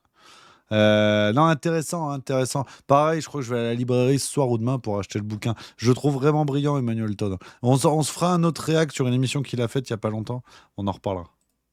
Quand même créer un collectif, vous parlez finalement ce que votre vision du monde, est-ce qu'elle s'applique aussi à la France, c'est-à-dire une société extrêmement divisée et dans laquelle il y a une difficulté à trouver un sens commun? Oui, alors la France, honnêtement, la France dans le livre, c'est moi. Dans le livre, non, mais vous. La France dans le livre, c'est moi. Là, attention, moment brillant. Vous allez voir, l'autre, elle va être. C'est ce qu'on appelle la déconfiture. Puisqu'il a été écrit par un Français. Vous estimiez en 2022, je vais le préciser, vous estimiez que le rapport d'Emmanuel Macron aux Français, c'est notamment au moment de la loi sur les retraites, vous avez dit d'Emmanuel Macron qu'il avait un rapport aux Français qui était celui d'un enfant excité qui teste les limites avec un adulte et attend que celui-ci l'arrête. Oui, mais ça resterait vrai, mais c'est pas le sujet. Vous voyez, pour moi, ce qui est important, c'est le passage du stade de la démocratie libérale à l'oligarchie libérale. C'est quoi l'oligarchie libérale? L'oligarchie libérale, c'est un système. Alors je sais quand les gens parlent de la guerre en automatique sans réfléchir, ils emploient les mots. C'est la démocratie. On entend énormément parler de la guerre, non seulement aux frontières, mais même dans la pratique du pouvoir. Et d'ailleurs, Emmanuel Macron, lorsqu'il nomme Gabriel Attal, il dit c'est un premier ministre de réarmement. Oui, mais ça, c'est des mots. En fait, ce qui caractérise le système français actuellement, c'est une impuissance totale. Et quand on fait de la géopolitique, ça me gêne de le dire. Moi, je lis les géopoliticiens américains. Impuissance totale. Mais je veux dire, la France n'existe pas. La France n'existe pas. Je veux dire, elle n'existe pas parce qu'elle est maintenant alignée sur les États-Unis. Elle est prise, elle est contrôlée par l'OTAN. Les hommes. Je dis très bien comment la classe politique oligarchique européenne, qui a semblé s'émanciper, doit être surveillée de très près par la NSA américaine. Donc voilà, mais Emmanuel, la France, vous dites l'Allemagne est un pays majeur. Mais non, mais moi je fais de la géopolitique. Oui, et ce qui m'intéresse, c'est l'Allemagne. Vous dites justement que l'Allemagne, mais enfin moi je m'en fous pas de la France. Et en l'occurrence, vous dites Emmanuel, et vous en êtes longtemps pas foutu de la France, faut être honnête. L'Allemagne s'en sort mieux que nous, dites-vous. L'Angleterre va encore plus mal en termes de. Et vos critères sont la stabilité économique, industrielle, démographique. Vous dites de la France qu'elle a 2 problèmes majeurs la désindustrialisation et la chute du niveau de vie liée à l'inflation. Sauf que vous êtes aussi démographe. Et c'est là que moi je ne comprends plus, parce que je pensais l'Allemagne vieillissante. Je pensais que les Allemands n'avaient plus d'enfants. Mais j'étudie dans détail l'espèce de dynamique assez étrange de la société allemande, que je définis comme une société machine, qui n'a plus d'objectif réel, mais qui continue de produire de la puissance économique, et dont la population devrait diminuer à cause d'une fécondité très basse depuis longtemps, qui d'ailleurs est la même que la fécondité russe, en fait, 1,5 enfants par femme, mais qui compense et au-delà cette crise démographique par un appel de main-d'œuvre immigrée qui, semble-t-il, est assez facilement intégré parce que le taux de chômage est très bas et parce que l'Allemagne a réussi à produire son industrie. Et c'est important en géopolitique parce que l'une des obsessions des Américains, c'est d'empêcher, depuis le début, je pense que c'est ça les véritables objectifs stratégiques des Américains, c'est empêcher la coopération de l'Allemagne et la Russie.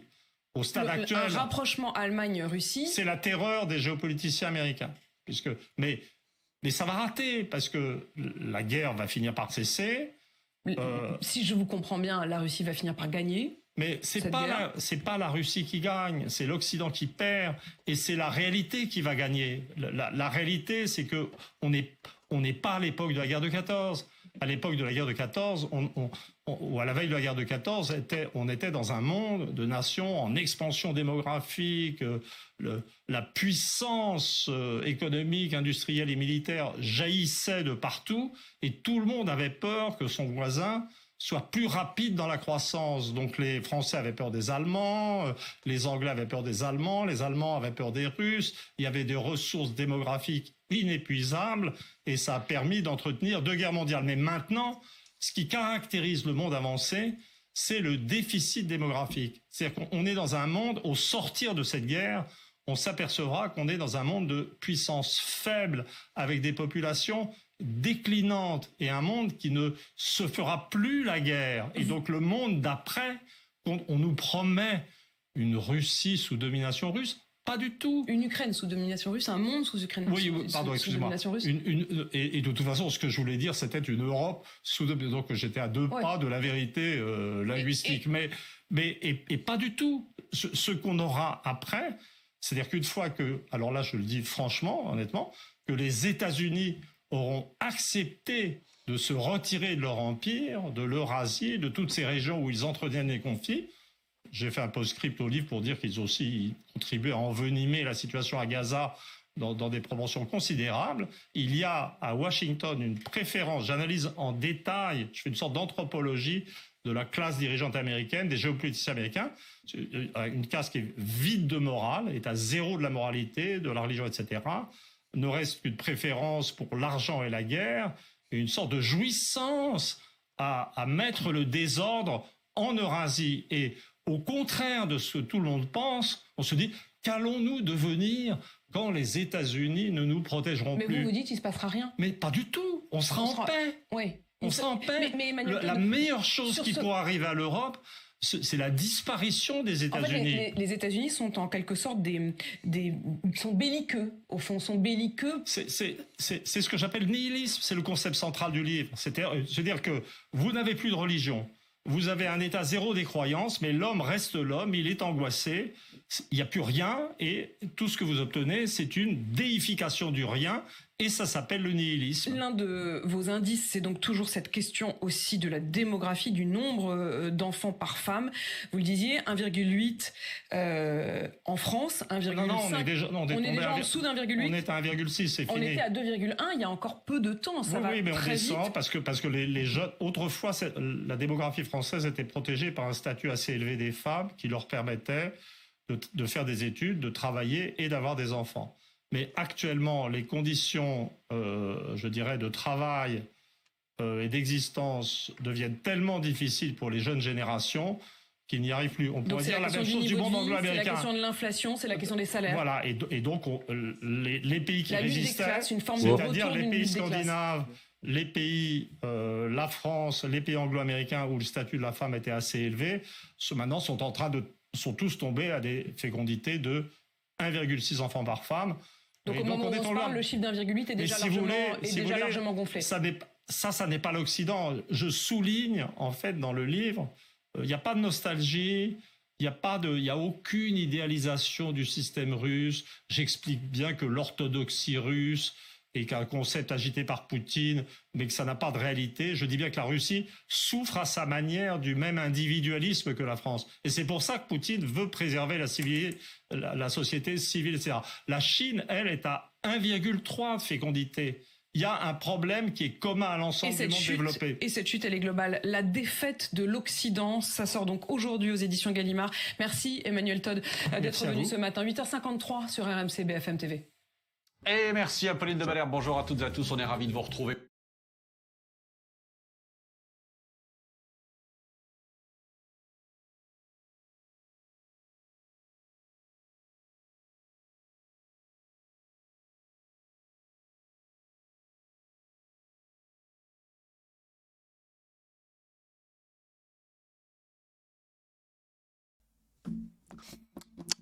Ça va, ça arrive, ça va.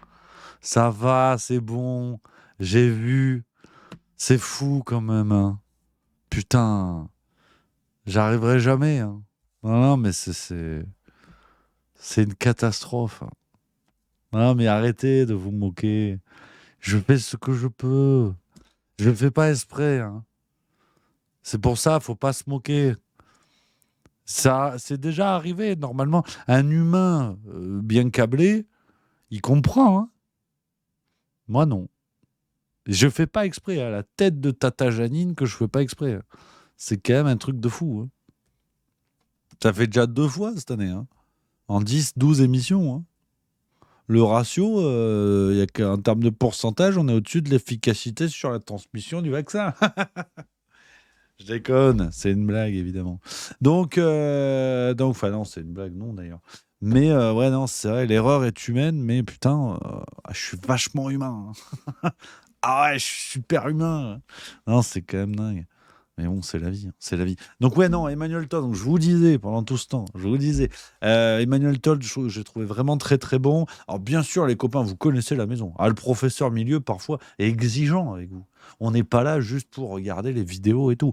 N'hésitez pas à lire le bouquin. Bien sûr, si ça vous a plu, les amis, n'hésitez pas à lire le bouquin. C'est le plus important pour creuser la question.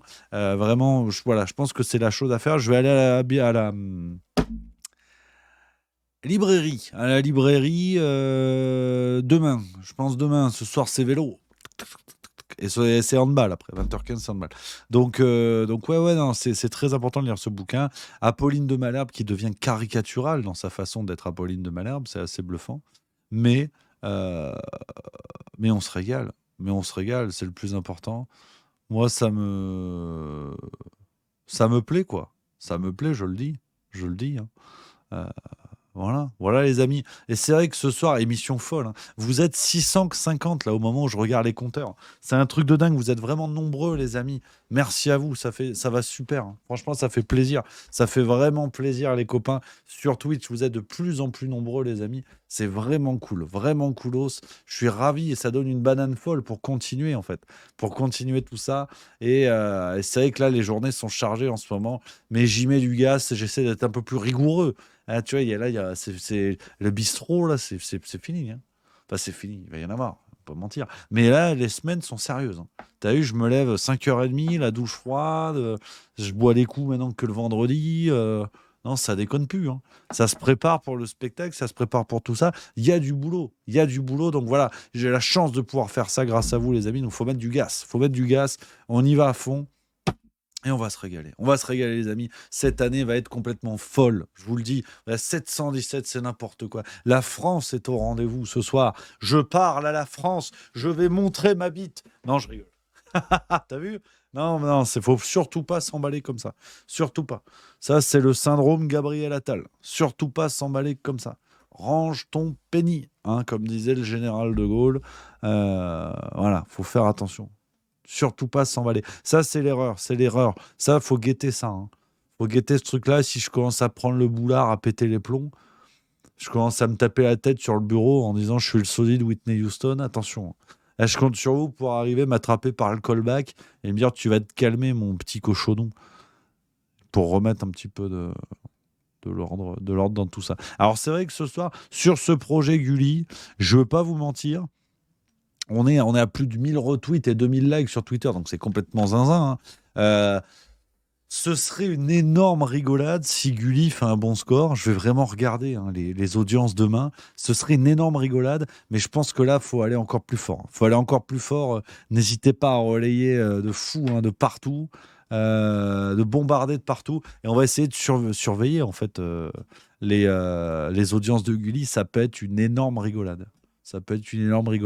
Donc, si vous avez envie de pousser la blague jusqu'au bout, n'hésitez pas à partager par mail à vos potes. Enfin, là, faut mettre les grands moyens. J'ai fait ce que j'ai pu, j'en ai parlé de partout. Là, faut mettre les grands moyens parce que c'est quand même le président de la République en face. Hein. Donc, on va pas péter le boulard. Hein, je te le dis.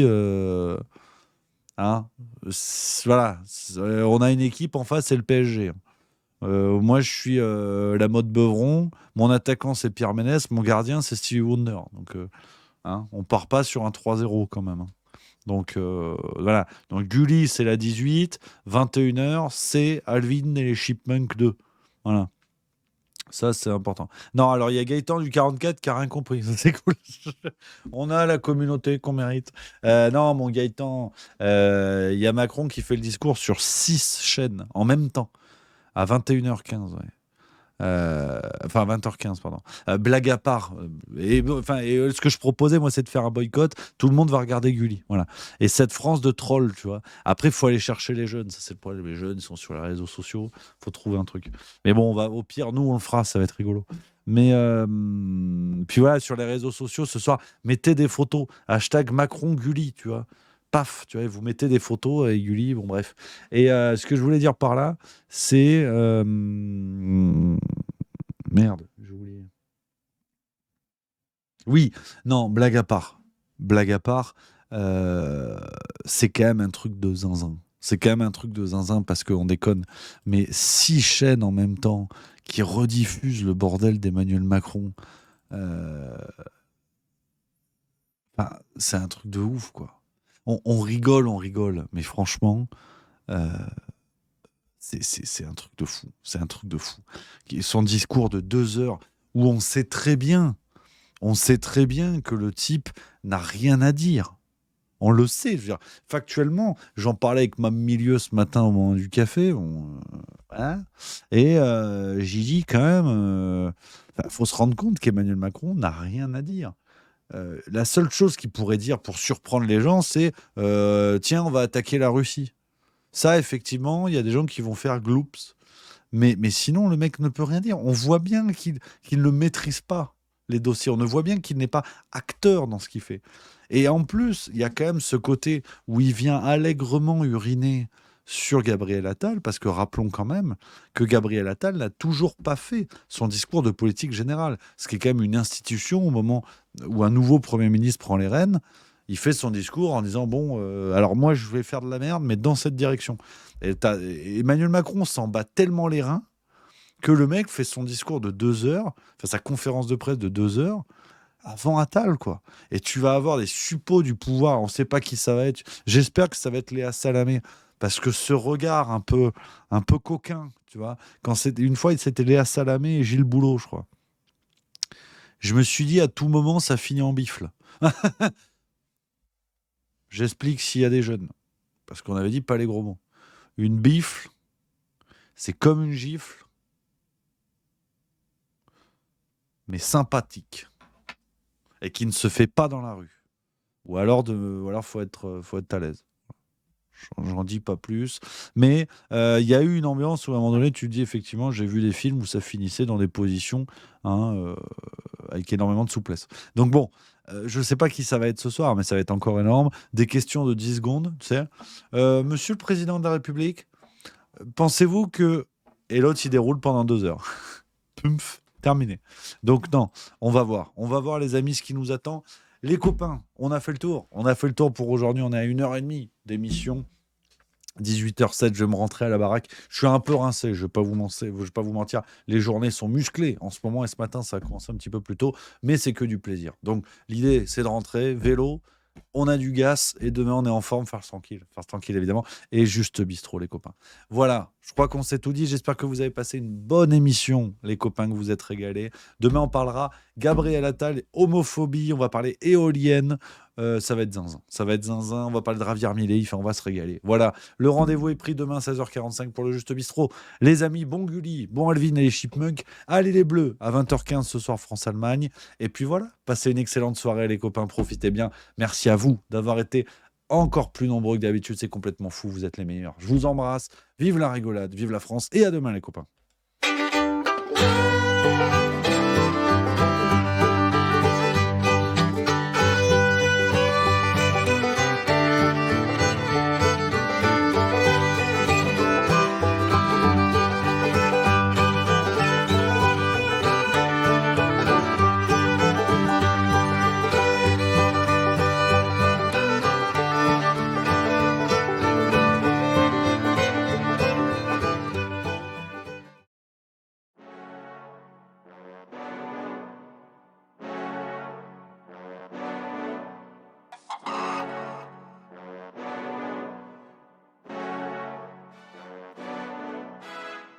Ça tourne en boucle comme BFM, t'existes plus comme REM, tout est en grève comme RER, ça capte partout comme France Inter. Faut pas croire tout ce qu'on dit à la télévision. Merci YouTube pour la liberté d'expression. C'est la vérité absolue, de l'info et de l'actu. T'as un doute sur le contenu, check les sources ou le nombre de vues. C'est la vérité absolue, de l'info et de l'actu. T'as un doute sur le contenu, check les sources ou le nombre de vues. Calme-toi Dimitri,